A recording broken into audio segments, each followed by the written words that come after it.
Hello, Hello, everyone, everyone, and and welcome welcome back back to to the the Zamas Zamas podcast, podcast, where where we we focus focus on on faith, family, fitness, finances, and and friendship. friendships. I am going to be reading from the book of Hebrews, chapter 12, verse 7. So if you all can follow along with us, that'll be awesome. It says, endure hardship as discipline. God is treating you as his children. For what children are not disciplined by their father? If you are not disciplined, and everyone undergoes discipline, then you are not legitimate, not true sons and daughters at all. Moreover, we have all had human fathers who disciplined us, and we respected them for it. How much more should we submit to the Father of spirits and live? They disciplined us for a little while as they thought best, but God disciplines us for our good, in order that we may share in his holiness. No discipline seems pleasant at the time, but painful. Later on, however, it produces a harvest of righteousness and peace for those who have been trained by it. Amen. Amen. All right, awesome. So we're going to be diving into our topic and getting more into detail of this scripture that we just read. But first, we want to start with some questions from this game called Tonight's Conversations. Okay, so take it away, sweetheart. Okay, so as always, we're just going to answer two questions from the deck, which is couples edition. Then we also have intimate questions editions, and then we have the let's get deep. So just make sure you guys are being active in the comment section, comment in which deck you want us to answer from on a week to week basis. We post every Monday, so just be aware of that. Okay, so you want to choose? Oh, absolutely. Okay. So this one reads, are you happy in this relationship? Ooh, why or why not? Hmm. No, Talk to me. Why not? I'm not happy at all.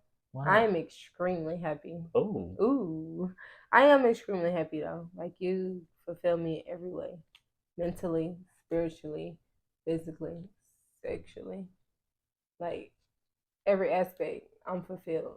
Like you get on my nerves, but that don't mean that I'm not happy. That just mean you get on my nerves. right. So yeah. Okay, so same question for me. Are you happy in this relationship? Why or why not? Yes, I'm extremely happy in this relationship, but I don't even think that's what relationships are for. It's not to be happy. But nonetheless, I am happy in this relationship, right? I am fulfilled as well. Um, there's nothing missing in my life, right? I don't have any voids in my life. Everything that I need as a man, she fulfills, right, in Mm-hmm. every way. So, yes, I am happy in this relationship. Then I can Fantastic. recommend. Next question. I want this one right. Okay, so he's like picking through the deck. I want this. Why are they upside down? Okay. It says, what would you say is our most significant difference as individuals, and how does it help us as a couple? Let's see. I am fast track, Hmm. and you are slow and steady. Okay, what do you So mean? it complements fast track. I mean, like I'm ready to like let's get it done. Like let's do it right now. And you are more let's think about it and let's like weigh our odds out and then let's do it. Okay. In a way. And I feel like we balance each other like that because in situations we'll be the complete opposite. So although that is my personality like dominantly in situations, I'm more so of the person that's like, okay, well like let's like financially, for example. Okay, well let's look at the numbers. Hmm. Let's see how much we're bringing in and then let's uh act off of it based off of that. And you're more so like, well let's just do it Right. because I have complete faith that it's gonna work out and Right. that we're gonna be able to do it. Yeah. No, that makes sense. So it's kind of weird because it's a balance of both of us carrying that type of trait Hmm. like off and on. Like it's Yeah. not consistently like, oh well I'm this way and you're this way and that's how we balance each other. It's like our personality is somewhat alike, but at the same time it's just like in certain situations we're like the opposing opposite, but it Hmm. works out in our favor because it's like a level head Yeah. for like the perspective in like the situation. Yeah. No, that makes sense. I would agree with you. So I'm gonna read the question again. It says, what would you say is our most significant difference as individuals, and how does it help us as a couple? Our most significant difference as individuals. and how it helps us as a couple. Well, let me go. Let me go with just a very simple answer. I am a man. She is a woman. Okay, that is the most significant difference um, as individuals and how it helps us as a couple, right? When I say man and woman, I mean that in the truest sense. Like we um, we embrace our roles as as man and as woman. We embrace our roles. So I embrace my role as being the provider, the protector, the enforcer, the head of the household, and she embraces her role as being my helpmate, right? And supporting me and helping me in making decisions, right? And being that emotional balance, but also being the more intuitive one to help us make if we need to make quick decisions or if we need to make any decision, right? She helps me in that. So I think that's the most significant difference as individuals is, I'm a man, you're a woman. I mean, Basically. it's very simple. Yeah. All right, so those are our two questions from tonight's conversations. You guys comment down below and let us know what questions you'd like for us to answer, or what deck you'd like for us to choose questions from on our next podcast. So whether it be tonight's conversations, couples edition, or the more explicit edition of tonight's conversations, Yeah. or let's get deep, which is also another question game. And again, the reason we're doing these questions is so you guys can get more familiar with us. We're just establishing our platform and our podcast, so we want you all to be more familiar with who we are, our relationship, our history, things of that nature. So that's why we answer these questions and ask these questions, so that you guys can get more insight as to who you're tuning into.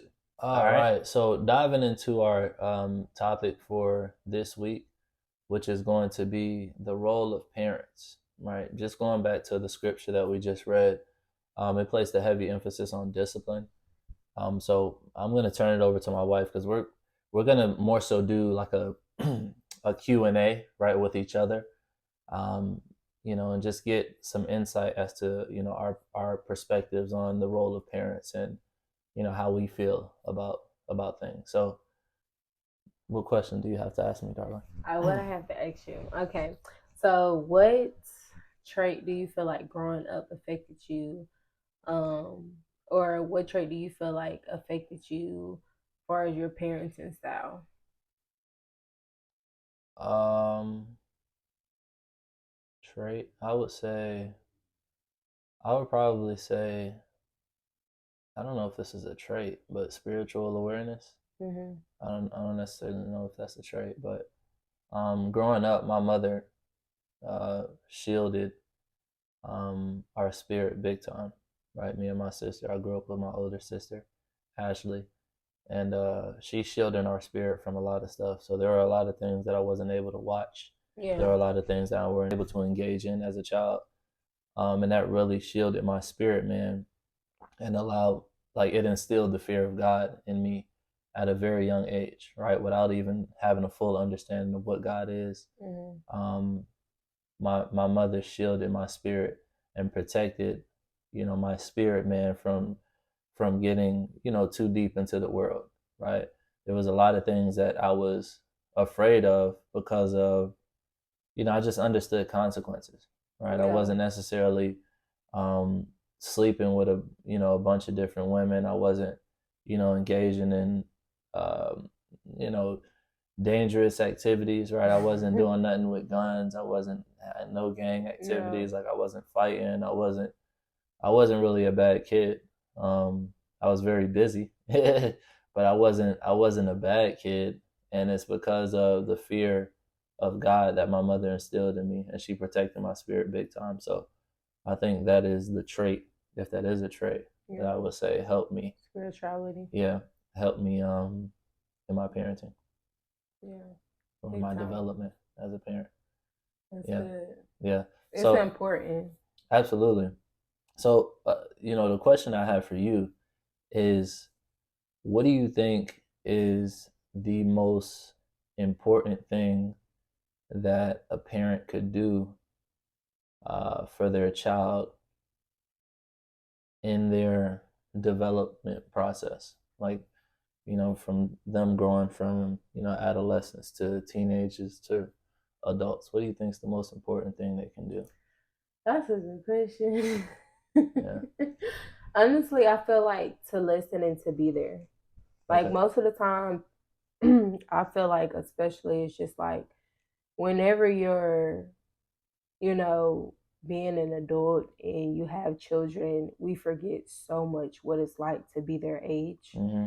And from a young age, even when I was pregnant with our first daughter, Noelle, like my biggest prayer was, God, please do not let me forget what it was like to be her age. Because we get so caught up in, oh, I have to teach them this and I have to get them ready for the world and I have to do this, that, and the third, and we forget that we were once their age, Mm-hmm. and the only thing that we wanted was to play and Yeah. to just be happy and to do anything that brings us joy. Mm-hmm. Like we look at it from our children's perspective, they wake up and the only thing that is on their mind is to be happy, to eat, to be happy, Definitely eat. and that's it. Yeah. That's literally it. So I feel like the biggest thing as parents that affects us the most, or I feel like that we should focus on, is remembering when we were their age, Mm-hmm. and to instill in them that mommy and daddy are always here for you. Mm-hmm. There are boundaries, but for the most part, we are here for you. Like, I understand where you're coming from, and to listen. Yeah. Like, we put off so easy that, oh, they don't know what they're talking about, or kids don't know this, that, and the third, but they know. Yeah. They're not dumb. They comprehend. And then most of the time, they're in tune with their spirituality more than we are. For sure. So most of the time, like for example, our daughter Noella, she's a very happy person, very outgoing. She's a people person 1,000%. And us being parents, we want to shield and guard her in the aspect, because some people take advantage of that. Like, Mm-hmm. especially in the world that we live in, it isn't always a positive thing, your Right. child being an outgoing person. Right. So we're learning to shield her and teach her, but at the same time, not guarding her so much to where it dims her light and Mm-hmm. it dims her spirit of who she is as a person. So Mm-hmm. listening to her when she says things, it's important. Like, from literally, like, Naomi, she's about to be 1, from that age on up to where they start speaking and showing you signs, like, it's crucial. Like, my biggest letback was like not being heard. So being able to vocalize or have that relationship with our kids to where they're able to vocalize, understand the boundaries, and actually listen Mm-hmm. and take action to what they say, it means a lot. Yeah. So Yeah. No, that's good. That's definitely good. And I think, children realize when they are being listened to, or when they're not being listened to. When we're being, whether we're a passive parent or an active parent, right? And a passive parent is someone who, may hear what you say, but they don't necessarily take action on it because they just don't necessarily prioritize it. yeah. And then we have the active parents, the ones that hear what you say, and then immediately want to take action on it, or immediately ask you questions to really get to the root of what it is that you're saying, right? Yeah. So we can fully understand. And nobody's perfect, right? Everybody, like, we're all learning this thing together. We're all trying to grow. We're all trying to get better as human beings, so we can be the best parents, so we can be the best people that we can be. Yeah. But I think it does take some intention, right? We can't just, kind of let things slide and then, wonder why things, turn out the way they turn out over the course of time, right? Mm-hmm. Maybe your kids, become disrespectful. They become, angry towards you. They become resentful. They don't want to talk to you. They don't want to listen to you. Well, that's a result of the things that have happened previously, right? That's not just who they are, right? That's a result of something. Yeah. All right. So yeah, that's good, man. That's Like the good. seeds that you sow matters. Absolutely. The seeds that you sow matters. And I know, like, a lot of people look at us and like, oh, well, wait till they this age or wait till they Right. that age. But we're firm believers in the seeds that you sow matter now. So the seeds that we're sowing in our children now is be respectful. Like, Noel is not allowed to not say thank you or you're Not welcome, or having it. just have common gratitude, because gratitude gets you far. Mm-hmm. Like, we teaching gratitude physically but also spiritually. So like you have to have those common like respect boundaries. It's important. Like it's important. We sow those seeds. We do it. She sees us do it. So we're not saying, oh, make sure you do this, and then we're not following it. Like you can't be a household of, oh, do what I say and not what I do, and then expect for your kids to blossom into these people that, oh, well, I taught them this. Well, you really didn't teach them that because you weren't really doing that. You weren't sowing those seeds. You're just talking about it. Mind you, we're still new parents, right? We've only been parenting for about 3.5 years, close to 4 years. So we're still new to this, right? We ain't true to this yet. We're still new to this, we're true to this. But still, just in our short time frame, in our short experience of parenting, we realize that, children are sponges, right? And they do like 10% of what you say and like 90% of what you do. They're mimicking things, whether they do it in front of you or behind your back. Like they are mimicking you, right? So we got to make sure that we're speaking positive words, right? We're showing people respect when we're out and about. We're not engaging in harsh conversation. We're not gossiping, right? Like all of those things matter, right? It may not seem like it matters right then in that moment, but it matters over the course of time, right? Like, there's a lot of things that affect people. You got to realize that your subconscious mind doesn't forget anything. Like there's nothing forgotten in your subconscious mind, right? This is something that I just learned. There is nothing forgotten in your subconscious mind. So you still remember your first meal at your first grade lunch, right? You remember how it smells, right? Like your subconscious mind can't forget. That's the job of the subconscious mind, right? We just have poor methods of recall, right? So if we don't remember something, we have a poor method of recalling, the memory. So the point of me saying that is we want to give our children the most positive experiences and the best experiences that we can give them, so that their subconscious mind retains that and it's able to help them in their life as they proceed, right? And as they, grow older and they develop, right? Children don't necessarily respect what you're saying. They respect what you're doing, right? So if you're living in a way of, being gracious towards people, being respectful, being lovable, being kind, they see those things and they want to act like their parents, right? They want to do that. It's not until they get older to where they develop their own personalities and maybe they decide to do something different. Hopefully not. But if they see a proper example at home, the chances of them living that same type of life when they get older are very high.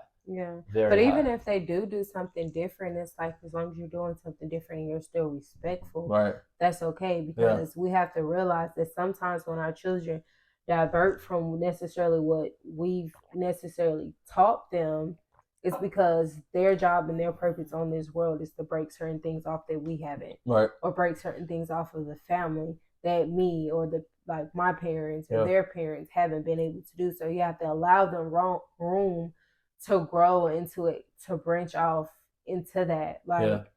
It's very important. Like I realized that like certain things, like Noelle may reach that age and she not necessarily operate like strictly how we told her to operate, but as long as she remembers the principles and the values that we instilled in her, then we've done our job as parents and protect her and let her know that we support her in every type of way. Then that's what's important. Like that's what's important to us, and that's what the only thing that we pray is, God, whatever we instill in her, let that seed be sown and let it blossom. And whatever her purpose is on that earth, let what we put in her, grows. And the same for her sister and, for any other future kids that we decide to have. Wonderful. So, so I think one of the most important things that, that we need to remember as parents is, our children, they aren't necessarily our children, right? They just came through us. All right. It's God's children, right? We're all God's children at the end of the day. But what we do need to do as stewards, right? Or as, temporary parents or temporary guardians is, to provide a great example and to make sure that we help our children understand who they are, right? If a child doesn't know who they are and they don't have, you know, they don't have their identity, it's very easy for them to get caught up in the world, right? And what I mean by identity is we got to understand that, we are spirits, we live in a body, and we possess a soul, right? So we're not like I'm not this body. I'm a spirit that lives in a body, right? And I possess a soul. Okay, so with that being said, we got to prioritize our spirit, right? And prioritize working on our spirit and do things that fulfill our spirit. What are things that fulfill the spirit? Well, things like acting out in love, right? Speaking positive words, right? Being kind to yourself, being kind to others, having an attitude of gratitude. Yeah. Okay. Reading your biography, right? Which I call the Bible, right? That's our biography, right? Reading that, right? And really understanding who we are and the image that you were created in, and the spiritual essence in which you have, and that in which you possess, right? And the power that we possess. If an individual doesn't know that about themselves, they become lost. Yeah. Right? They become lost in this world and they get into all types of craziness because they're lost, right? They don't know who they are. Certainly a lost soul. A lost soul. And at the end of the day, right, we're all God's children. Whether you want to acknowledge it or not, we're all God's children, right? And God has to, in order for God to be God on this earth, right, and act as God, like he needs us, right? He needs us as much as we need him, right? He needs room to operate. He does. Like God can't operate in your life or in your household or in your children if you don't instill that in them. Absolutely. And you have to start at an early age, because when they reach a certain age, it's like, yeah, all right. Now they're at the point to where they're gonna have to figure it out by themselves, because they already have their own state of thinking. They already have their own personality. And not saying that it's too late, but unless you show actions and an example of what it is to operate in the spirit and operate in your full identity, then it's I don't want to say a lost cause, but it, in a way, it is a lost cause because it's too late. Yeah. Like for me, I reached a certain age to where it was just like, okay, I'm not really listening to what my parents say because I wasn't being listened to. I wasn't being heard. So I had to go out and discover what, spirituality meant to me in my own way, because it was brought to me in such a strong religious way to where it was just like I couldn't relate. Yeah. And that's the biggest thing. Like spiritual, when most of the time when people hear spirituality, they think it's like Bible thumping and Jesus 24/7, and that's not what it is. It's developing a relationship and gratitude for God. Okay, I understand that God is the reason why I'm breathing, I'm living on this world, so I show gratitude to Him, and I'm thankful for everything, and I understand that everything that happens in my life is for my sole purpose. So once you realize that, and once you accept that, and even at a young age, once you accept that and you learn that, then it's just like the sky is the limit.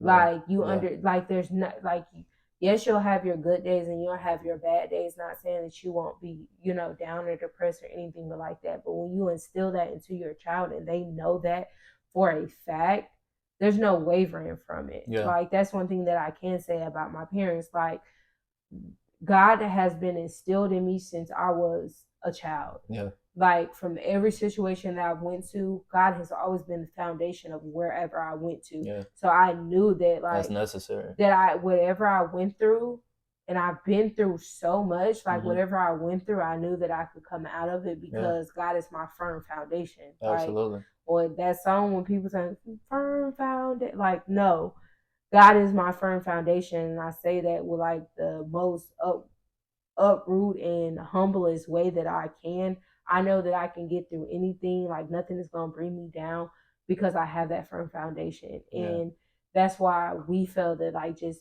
putting that in your children is like top tier. Yeah. And you have to be the example.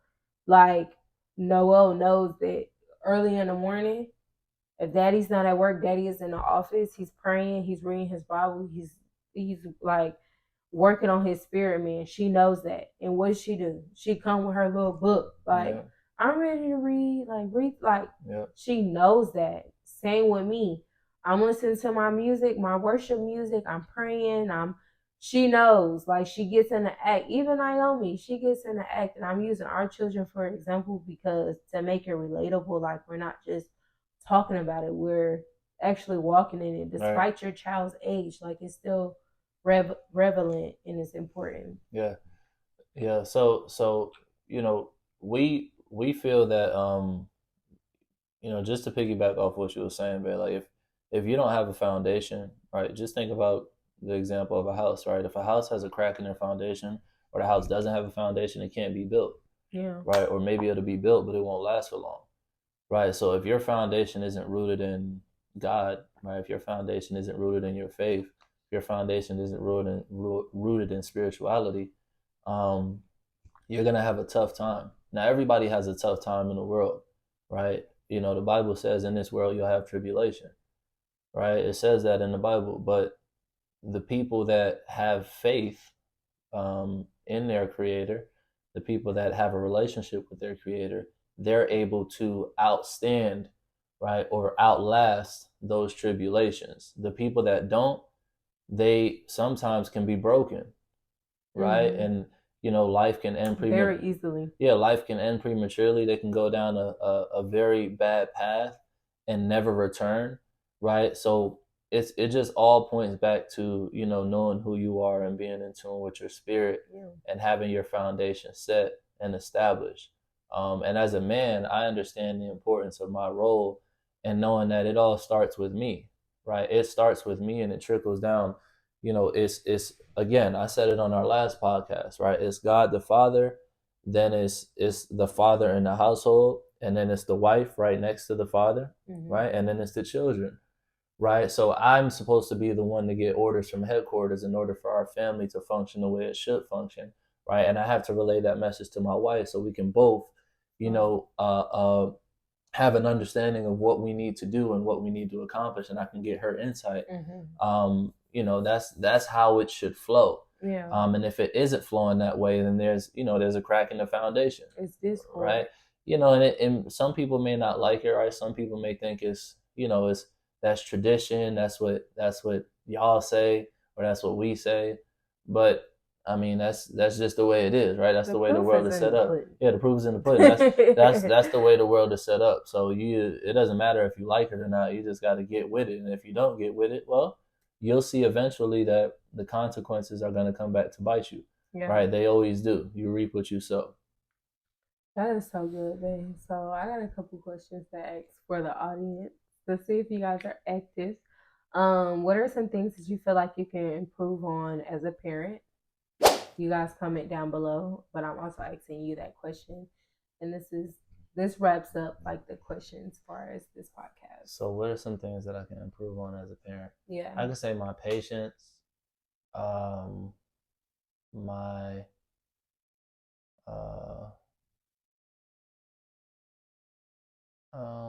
I guess my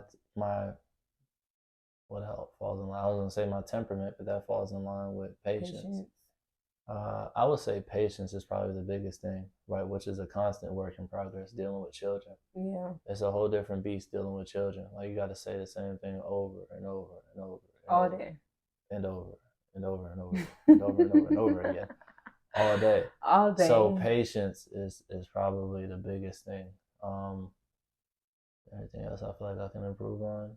I mean, I'm sure there's a lot that I can improve on, but the biggest thing that comes to my head right now is patience. Yeah, definitely patience. Yeah, same for me. Patience, most definitely patience. Like, but I knew from like before I even had kids that like my patience is very like, it's very short. Like me personally, I just do not like repeating myself, and I feel like that's anybody that reaches adulthood. Yeah. Like, I'm grown. I pay my own bills. I take care of myself. Just do what I say. Right.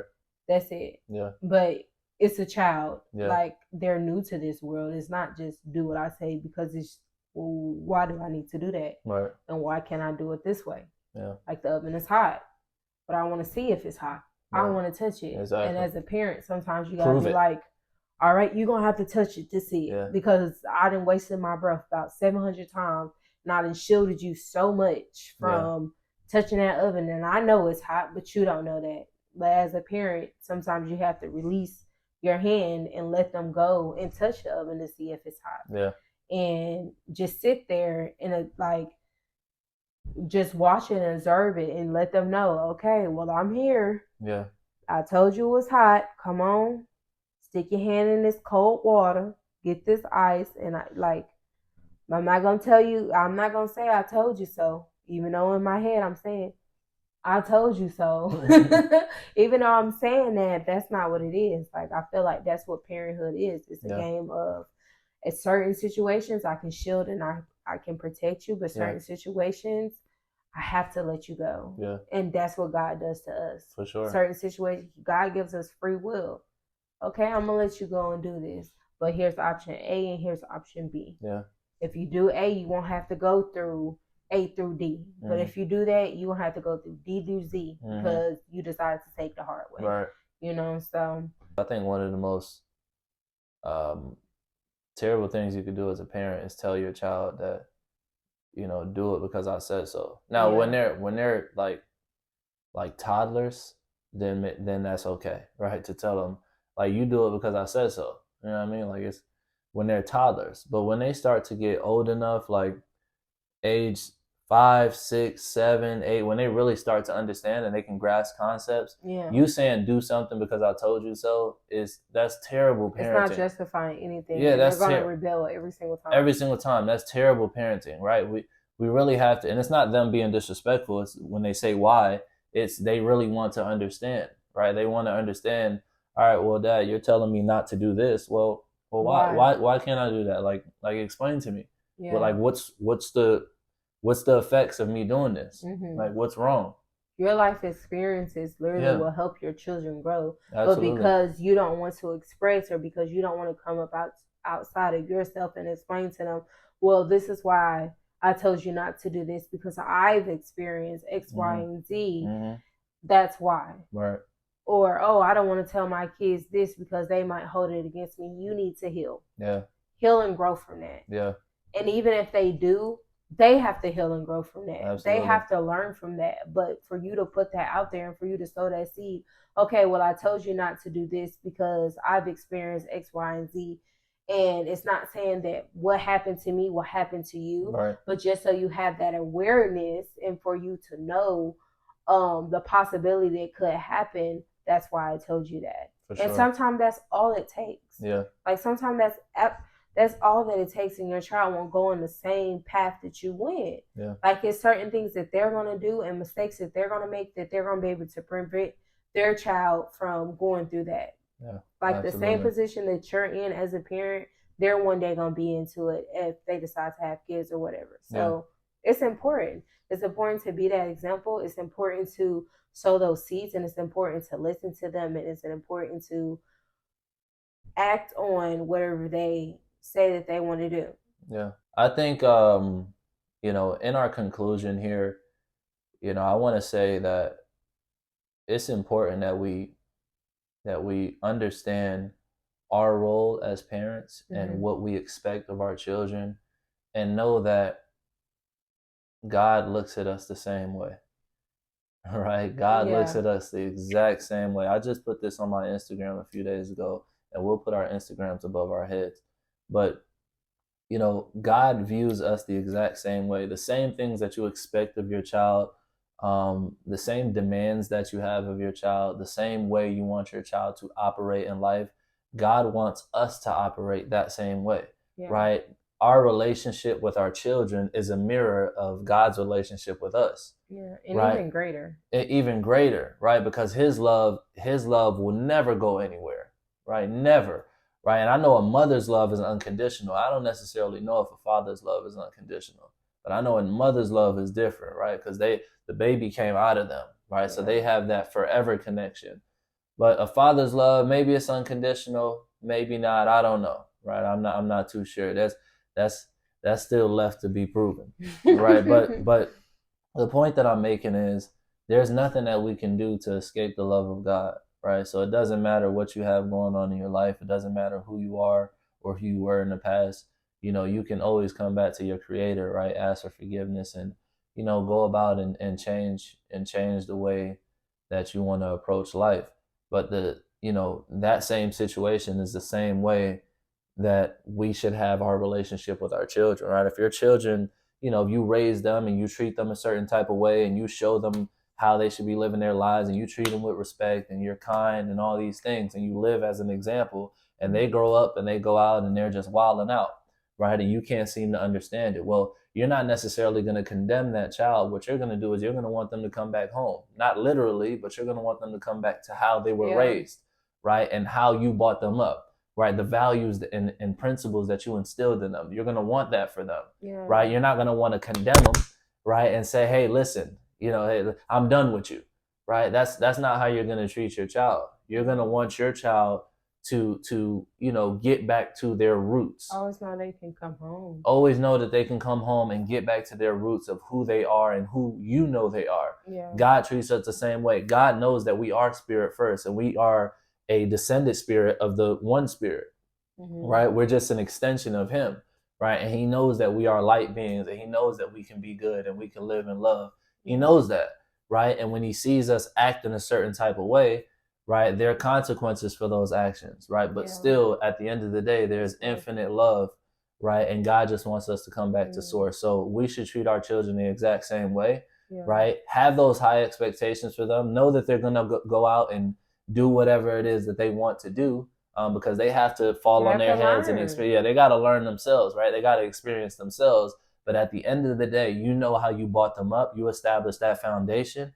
And at some point, they're going to come back home and you're going to say, welcome home, my child. Yeah. Right? Sometimes it's just literally a testament to you. Yeah. Like it's a test for you. Yeah. Like if your child is doing X, Y, and Z, it's a test for you. Okay, you say you love them unconditionally and they're doing X, Y, and Z. How much do you love them? How much are you able to display my actions of love? Like, are you going to judge them or are you going to let them know, okay, I understand why you're doing this. Just know I'm always here for you. And that's that. Right. And that's easier said right now because we're not in that situation. And I pray to God that we don't be put in that situation. More than likely it'll happen. I mean, it's going to happen because your children have to grow. Just like we grew and I went out there and I did my own thing. And I will honestly say because of what was instilled in me, even when I was out on my own at 17 years old, I was not wilding. Like I would go to a little party or this, but I'm just like, I know that this is not for me. I know this is not what I'm supposed to be doing. And it's just not.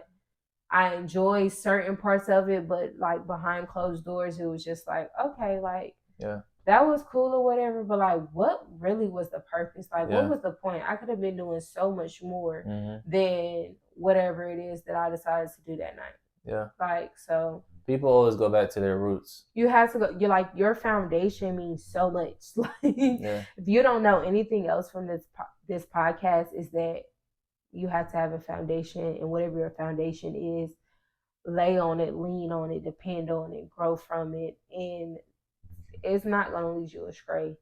Yeah. Not one time. Yeah. So this concludes this episode of the Zamat's podcast. We appreciate all the love and support. We love you guys. We so much. We embrace y'all, right? This is a family here, right? I don't say family for no reason. Like, we're all a family. So, again, we appreciate you guys. Like, share, comment, subscribe. And we'll see y'all next week. Let love fill your hearts, family. Peace and blessings. Peace. Bye, y'all.